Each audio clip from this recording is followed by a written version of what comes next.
दोहतरे Sheena episode 5। नावा बाब। गर्मियों के आहड़ में घर की तामीर मुकम्मल हो गई। घर छोटा सा था, फकत एक कमरा और एक बावर्चीखाना, बस यही। सहन के एक कोने में बैतुल हला था, जिसके साथ समद ने ईंधन, कोयले और काठ कबाड़ रखने के लिए एक गोदाम भी बना दिया था। बहनों और भाइयों ने हमारा मुख्तलिफ सामान हमारे अपने घर लाने में हमारी मदद की। सबसे ज्यादा शिरीजा काम कर रही थी और हमारे घर की खुशी महसूस कर रही थी। हमने इस घर की कितनी खुशी मनाई थी, ऐसा लगता था कि हमने कोई महल खड़ा कर दिया है। मेरी नजर में वो घर इन तमाम घरों से ज्यादा खूबसूरत, वसी और पाकीज़ा था जो मैंने अभी तक देख रहे थे।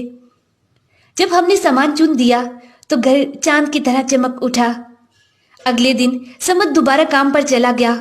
वो एक रोज रज़्न में जाता और एक दिन हमदान चला जाता। बिल आहर वो दोबारा तेहरान जाने पर मजबूर हो गया। एक हफ्ते बाद वापस लौट आया।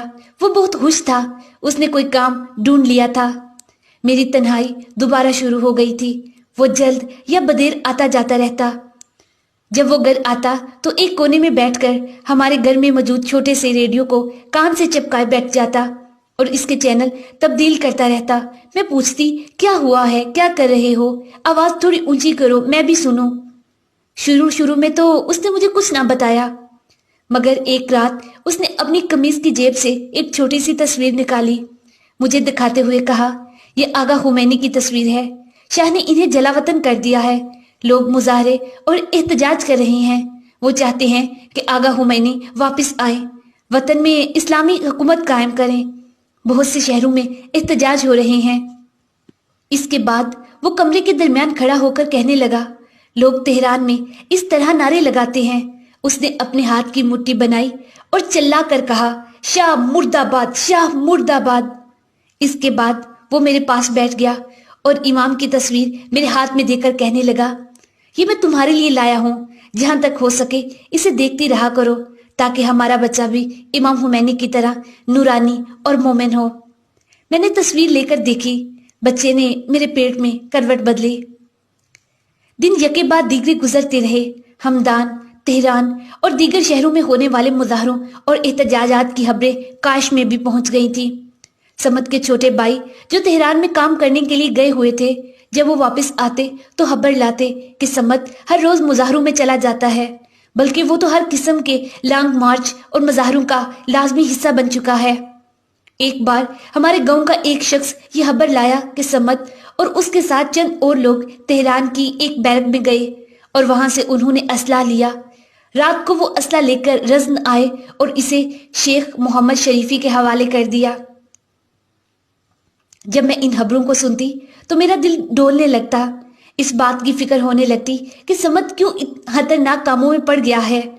अब वो देर से गांव आता था। वो बहाना ये करता कि सर्दियां हो गई हैं, जिसकी वजह से रस्तों में फिसलन और खतरनाक है रास्ते। और दूसरी तरफ जिस इमारत में काम कर रहा है, वो काम जल्दी खत्म करके साहब इमारत के हवाले करनी है। मैं जानती थी कि वो ये सच नहीं बता रहा है। वो बजाय इसके कि कामकाज और जिंदगी के पीछे दौड़े, मुजाहरों में चला जाता है और एलानिया तकसीम करता फिरता है, या इसी तरह के दूसरे कामों में मसरूफ है। हमारे एक रिश्तेदार की शादी थी। समद और उसके भाइयों को पहले ही से कह रखा था उसने कि वो लोग हतमन आएंगे। शादी के रोज समद आ गया। सुबह का वक्त हमें इत्तला मिली कि हमारे गांव के एक शख्स हुज्जत कमरी, जो चंद रोज पहले हमदान के एक मुजाहरे में शहीद हो गए थे, उनके जसद को गांव में लेकर आ रहे हैं। लोगों ने शादी की तकरीब छोड़ी और गलियों में निकल खड़े हुए।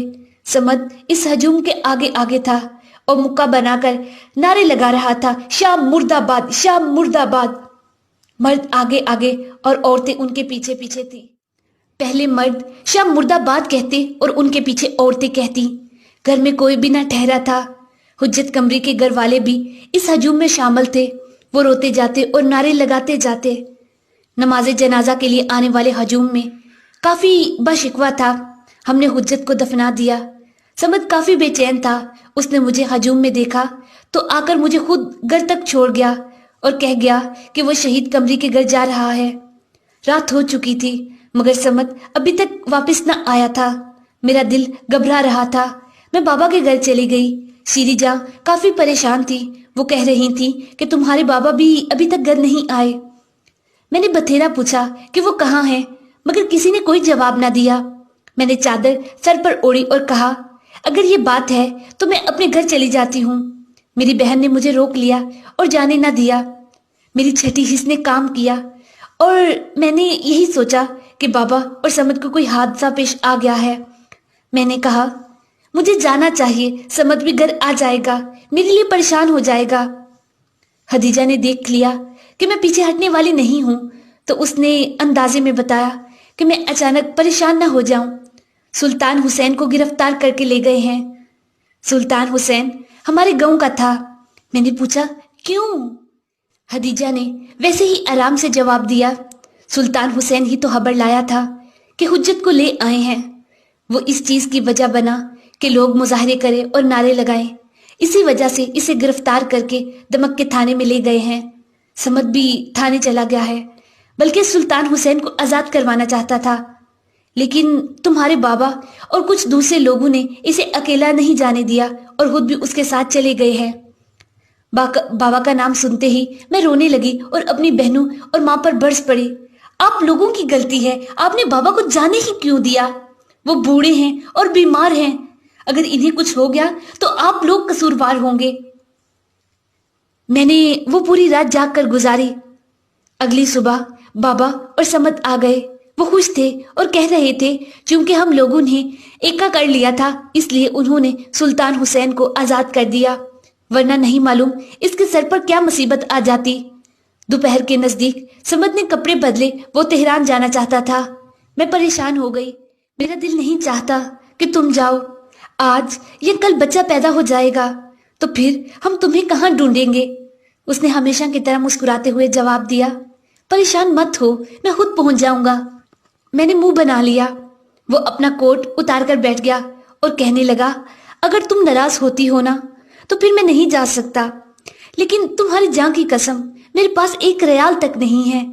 फिर क्या ये तय नहीं पाया था कि एक दफा मैं जाऊंगा तो बच्चे के लिए कपड़े और दूसरी चीजें खरीद कर लाऊंगा? मैं उठ खड़ी हुई और उसके लिए थोड़ा खाना तैयार किया। उसने खाना खा लिया तो मैंने फरमाइशें शुरू कर दी। दरवाजे तक मैं उसके साथ गई। खुदा हाफिज कहते वक्त मैंने उससे कहा, कंबल लाना मत भूलना, वो सूती कंबल हो, वही जो आजकल काफी चल रहा है, बहुत ही खूबसूरत है, गुलाबी रंग का खरीद लेना।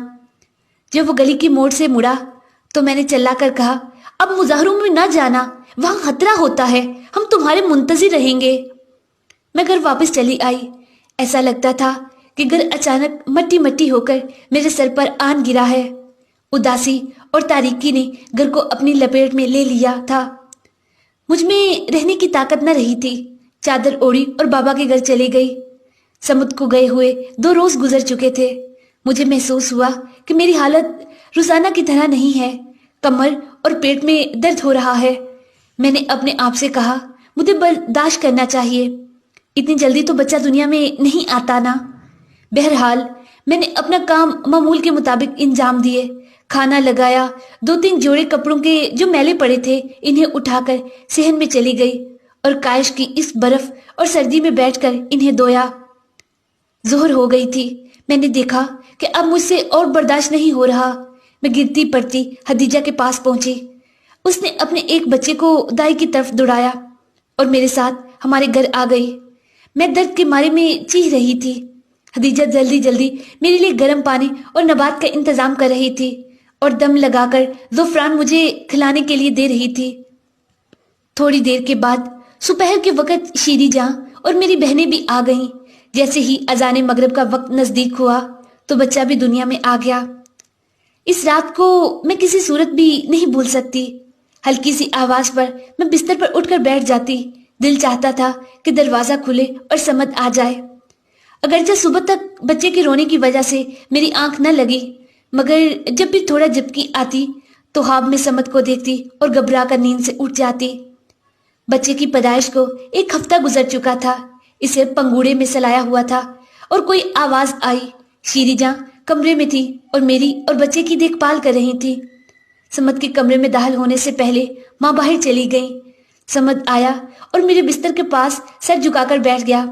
इसने आहिस्ता से सलाम किया। मैंने ज़ेरे लब जवाब दिया। मेरा हाथ थाम कर मेरा हाल अहवाल पूछने लगा। मैंने बोझल सर के साथ इसका जवाब दिया। कहने लगा, नाराज हो? मैंने कोई जवाब ना दिया। उसने मेरा हाथ दबाया। तुम हक रखती हो। मैंने कहा, 1 हफ्ता हो गया तुम्हारे बच्चे को पैदा हुए, अब भी ना आते। मैंने कहा नहीं था कि ना जाओ, तुमने कहा था तुम आ जाओगे। ये हमारा पहला बच्चा है, क्या तुम्हें मेरे पास नहीं रहना चाहिए था? उसने कुछ ना कहा और उठकर अपने बैग की तरफ चला गया। उसकी जंजीर खोलकर कहने लगा, तुम जो भी कहो मैं मानता हूँ, लेकिन देखो मैं तुम्हारे लिए क्या लाया हूँ। तुम नहीं जानती मैंने कितनी मुश्किलों से उसे ढूंढा। देखो यही है ना। उसने एक ऊनी कंबल पकड़ा और मेरे सामने हवा में लहराने लगा।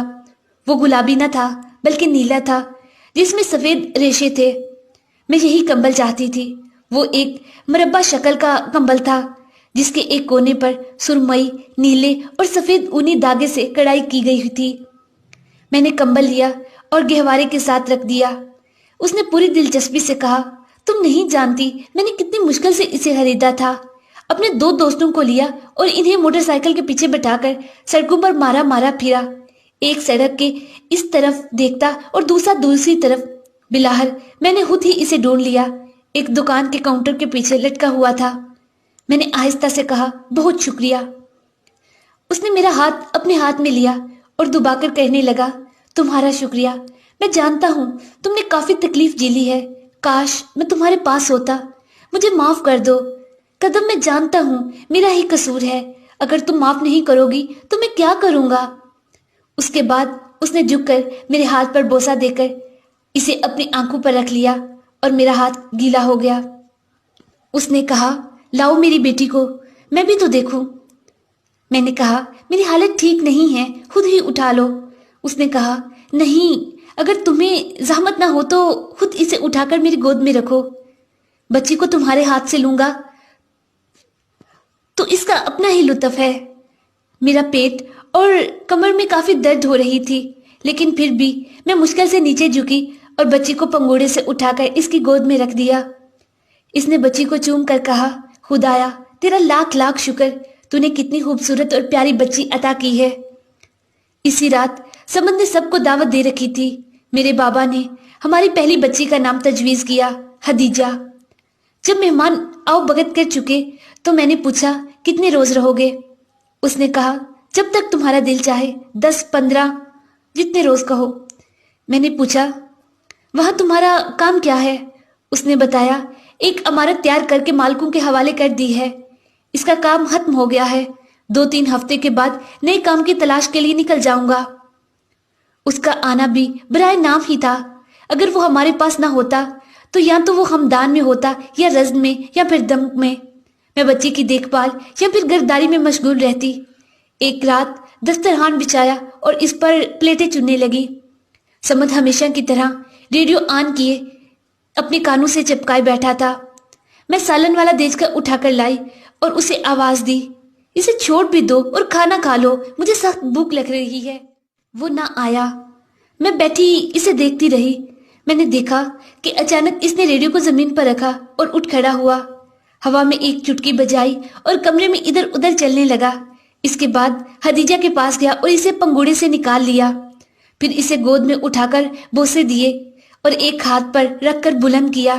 मैं घबराकर अपनी जगह से उठी और बच्ची को अपने हाथ से में लिया। समझ क्या हो गया है? बच्ची के साथ क्या कर रहे हो? ये अभी एक माँ की भी नहीं हुई है, अभी 40वें में है, इसे पागल कर दोगे।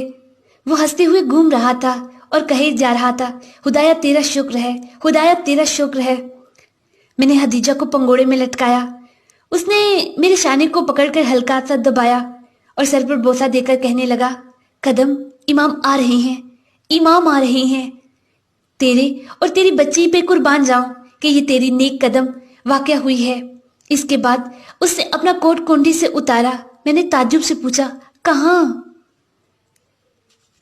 मैं दूसरे साथियों को इत्ला देने जा रहा हूं कि इमाम आ गए हैं। उसने हंसते हुए कहा। खुशी से इसके कदम जमीन पर नहीं टिक रहे थे। हदीजा इसकी आवाज से सो गई थी।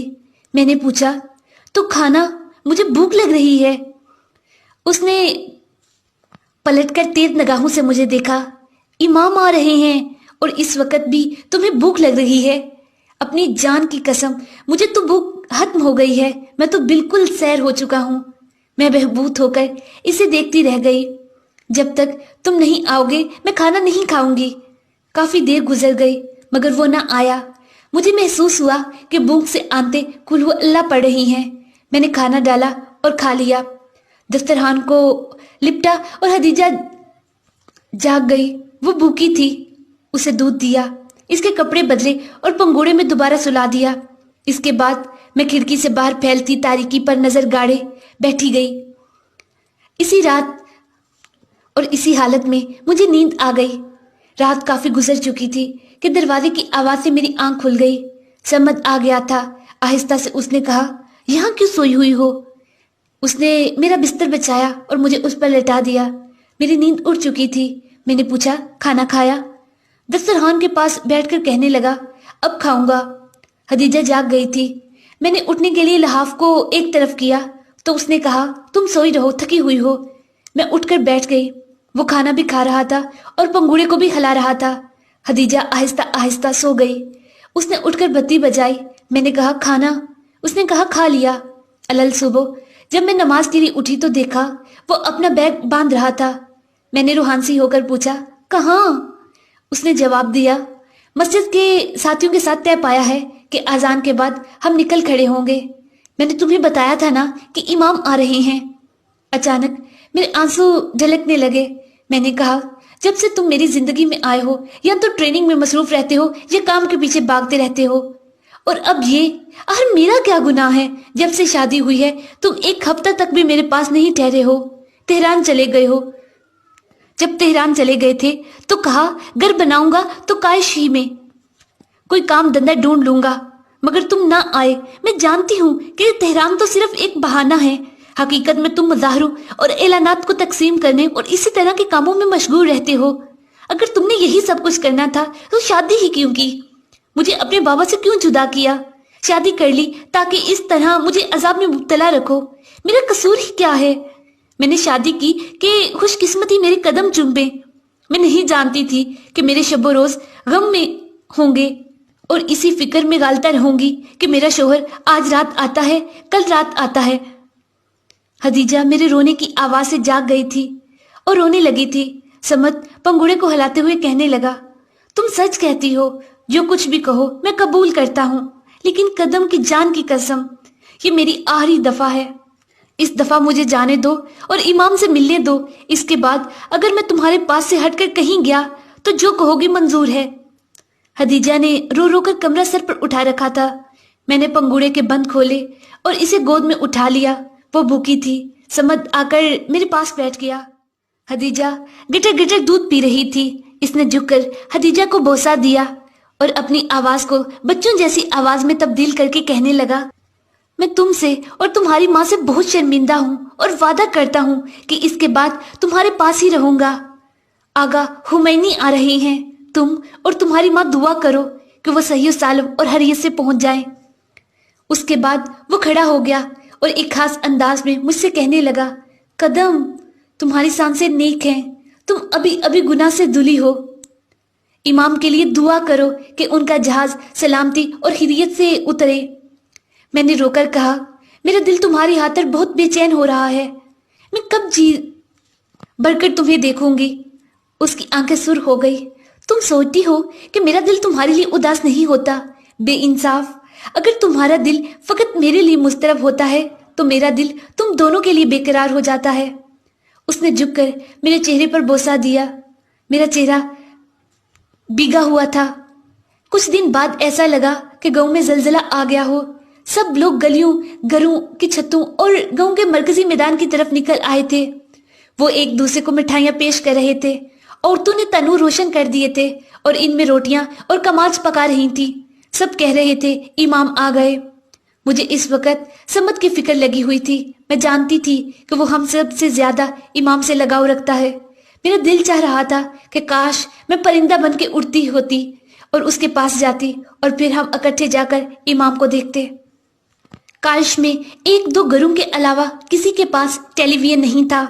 سب لوگ ان کے گھروں میں جمع ہو گئے تھے۔ ان کے گھروں کے صحن اور سامنے والی گلیاں لوگوں سے بھر گئی تھی۔ کہہ رہے تھے طے پایا ہے کہ امام کی آمد اور ان کی تقریر کو ٹیلی ویژن پر نشر کیا جائے گا۔ بہت سے لوگ اور جوان لڑکے اسی وقت گاڑیوں پر سوار ہوئے اور تہران چلے گئے۔ کچھ دن بعد سمجھ آ گیا۔ وہ بہت زیادہ خوش تھا۔ جیسے ہی گھر میں داخل ہوا تو بتانا شروع ہو گیا، تمہاری نیک دعاؤں کا نتیجہ تھا کہ میں نے اتنے زیادہ ہجوم میں اپنے آپ کو امام تک پہنچایا۔ امام تو نور کا ایک ٹکڑا ہے، میں نہیں جانتا کہ وہ کتنے مہربان ہیں۔ قدم، تم یقین کرو گی میں نے کتنی زحمتوں سے امام تک خود کو پہنچایا۔ امام نے میرے سر پر ہاتھ پھیرا۔ اسی وقت میں نے اپنے آپ سے، اپنے خدا سے عہد کر لیا تھا کہ امام اور اسلام کا سپاہی بنوں گا۔ میں نے قسم اٹھائی کہ امام کی باتوں پر عمل کروں گا، اپنی آخری سانس اور خون کے آخری قطرے تک ان کا جانباز سپاہی رہوں گا۔ تمہیں نہیں پتا بہشت زہرا میں کتنے لوگ آئے تھے۔ قدم، ایسا لگتا تھا سارا ایران کے لوگ تہران میں امڑ آئے ہوں۔ بہت سی جگہوں سے لوگ پیدل بہشت زہرا تک آئے تھے۔ ایک رات پہلے سڑکوں پر جھاڑو لگا دی گئی تھی، انہیں دھو دیا گیا تھا اور سڑکوں کے درمیان گلدان اور پھولوں کی شاہیں سجا دی گئی تھی۔ تم نہیں جانتی کہ امام کی تشریف آوری کتنی باعظمت اور باشکوہ تھی۔ مرد، عورتیں، بوڑھے اور جوان سبھی سڑکوں پر نکل آئے تھے۔ میں نے اپنی موٹر سائیکل بغیر تالے اور زنجیر کے اسی طرح سڑک کے کنارے ایک درخت کے ساتھ ٹیک لگا کر رکھ دی اور میں وہاں سے چلا گیا جہاں امام تقریر کرنا چاہتے تھے۔ واپسی پر اچانک مجھے اپنی موٹر سائیکل کی یاد آئی۔ جب وہاں پہنچا تو دیکھا ایک شخص اس پر سوار ہونا چاہتا تھا۔ میں موقع پر پہنچ گیا تھا۔ اسی وقت میرے دل میں خیال آیا کہ اگر میں ایسے شخص کے لیے کوئی کام کروں تو اس کا اجر ضرور ملے گا۔ اگر مجھے تھوڑی دیر اور ہو جاتی تو میری موٹر سائیکل وہ لے کر اڑ کر کہیں اور لے جاتا۔ اس کے بعد اس نے اپنے بیگ کی زنجیر کھولی اور ایک بڑی سی تصویر نکالی جسے اس نے گول کر کے رکھا ہوا تھا۔ وہ امام کی تصویر تھی۔ اس نے تصویر کمرے کی دیوار پر لگا دی اور یہ تصویر ہماری زندگی میں برکت لے کر آئے گی۔ اگلے روز سمت کا کام شروع ہو گیا۔ وہ رزم جاتا، فلم لاتا اور مسجد میں سب لوگوں کو دکھاتا۔ ایک بار وہ امام کے آنے اور شاہ کے فرار ہونے کی فلم لے آیا۔ وہ ہنس رہا تھا اور ساتھ ساتھ بتا بھی رہا تھا۔ جب لوگوں نے شاہ کی تصویر دیکھی تو وہ ٹیلی ویژن کو توڑنے کے لیے بے قرار ہونے لگے۔